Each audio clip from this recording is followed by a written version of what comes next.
In this video, we will be introducing you Trado's LLL feature. With this feature, you can increase your precision in trading and executing your orders. Let's see what is LLL. LLL is limit at LTP, limit above LTP. It means if you want to place your order above LTP, on that time SL limit order is placed, and if you want to place below LTP, on that time you used to place limit order. Here in Trado, you don't have to worry about your limit order or SL limit order. Whatever price you will give in limit section, it will automatically place according to that.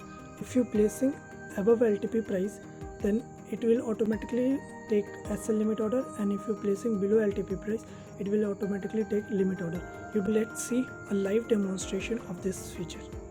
We'll see how we can take positions above LTP, below LTP, and at LTP, and all are limit orders.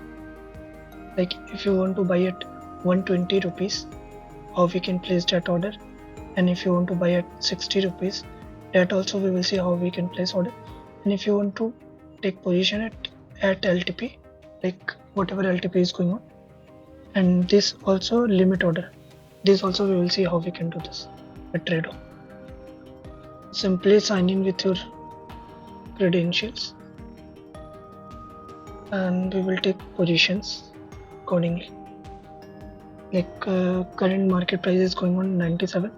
If I want to buy at 120 rupees, simply I will check box this limit price and I will place 120 rupees. See, I will get one pending order of SL limit order of at 120 rupees.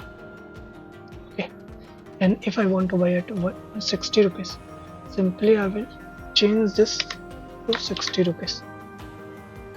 See, I got one more order at 60 rupees. Both are pending orders.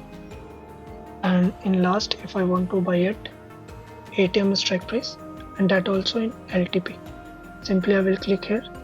On that time I have to untick this one and click here. See whatever order we will get. See this. We got one buy order at 97.35 rupees. It went to pending because it's limit order now. That's why it went to pending 97.35 rupees. It will buy at 97.35 rupees. Okay, thank you.